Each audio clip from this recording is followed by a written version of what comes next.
Hey everybody, this is my recording for Sagittarius for November 2013.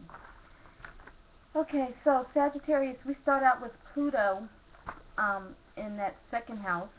Pluto's been there for a while, but then Venus will enter it. So that's saying that there were some power struggles with there were some struggles with your finances, like some struggling going on,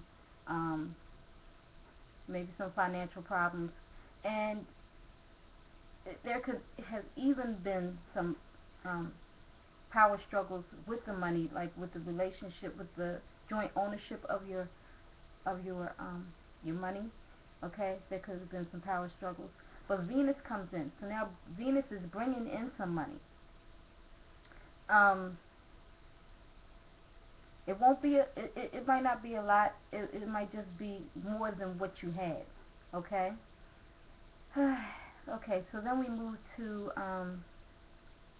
the fourth house. Fourth house is anything domestic, all about home, family, property, children, your roots, your past, your generations. So generations. So there was confusion around the home. Maybe some little bit of chaos, some confusion, maybe some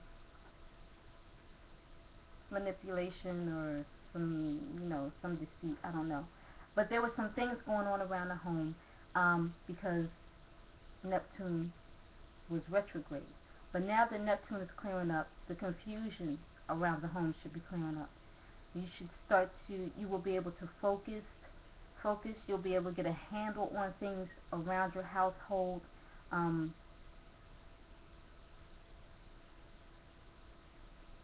You should be able to deal better with things going on around the household. Okay.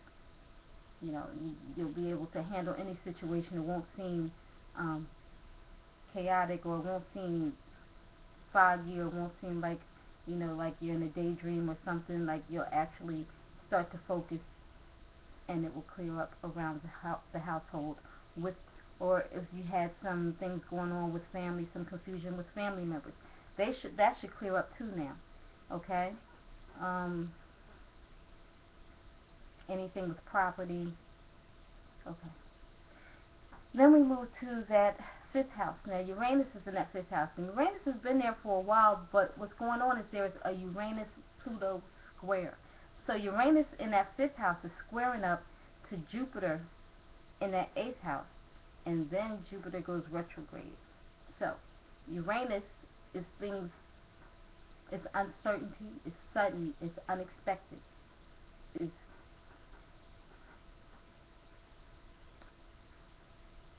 also it could be breakthroughs and far thinking and creative. And so the fifth house is all about romantic partner and children and this creative endeavor or project. It's a house of pleasure and amusement. So maybe there's a breakthrough in a situation with your romantic partner or with your children. There's some type of breakthrough, and that could be right because Neptune, I told you, in that fourth house, situations are clearing up around that fourth house because Neptune is going direct, and then more money coming to you in that second house. So it seems like that's all working together. Also, if there is a creative project or endeavor that you have going on, now is the time where you will have some very creative, original, unusual ideas, and you can put that into play. It will be a good time. But also, okay, so Uranus is squaring up. When there's a square, there's a challenge or something going on. So it's squaring up to this eighth house with Jupiter, and the eighth house is all about other people's resources, joint accounts, intimacy, transformation, change, anything psychological. So Jupiter was there, and it was bringing you opportunity to receive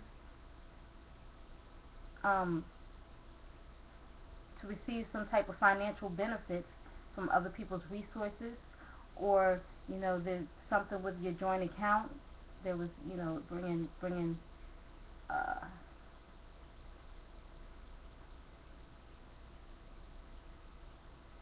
from your benefits with your joint account. Like, you know, money just came from somewhere. Like, you might not have had it or whatever, and it just kind of came from somewhere, and it helped you to get through. So now it's going retrograde. So I don't know, because I'm looking at this money coming to you in the second house, and the confusion is clearing up in the fourth. And this breakthrough with the situation with your children or your romantic partner, now this Jupiter retrograde, maybe it can mean that there's some reviewing of your finances. If you receive money from other people's resources, and that's like payout, like inheritance, taxes, insurance, disability, or something like that. So now there's a review, maybe a reviewing of your finances, and maybe that's why you're going to get more money. Maybe they go over them, they review them, and things, and they give you some retroactive pay or some back pay, because whenever, you know, I don't know. Or maybe, I'm not sure. I'm not sure.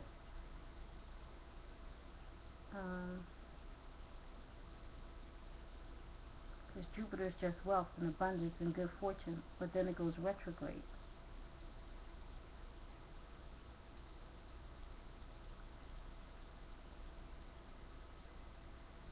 Okay. Alright, give me some feedback on that, because I'm not exactly sure. I'm not exactly sure how that works up, because if it's squaring and there's a challenge, I don't know. I don't know, but it looks like that it has something to do, the finances that they're reviewing may have something to do with the children or the romantic partner. Or if it's a creative endeavor with this fifth house, there's some really good ideas that you can use right now to get your project out. If it's a hobby or something and you're trying to get it out there, it might be a good time. It might take some effort, but you might be able to get it out there. Okay, so now I go back to that sixth house. Sixth house is all about work, health, and daily routine. So on November 17th, there's going to be a full moon in that sixth house. Full moon is all about changes and endings. So there's some change if you're working. There's some change around a job, maybe with the position, maybe I don't know, but there's some type of changes going on. And also, if it has to do with your health, maybe, you know, you were having some health problems, but now that the full moon is there, there's an ending to the situation. So now maybe you're getting things cleared up with your health. Maybe now there's, you know, things are coming together, and, you know, you're finding out what's going on. Okay.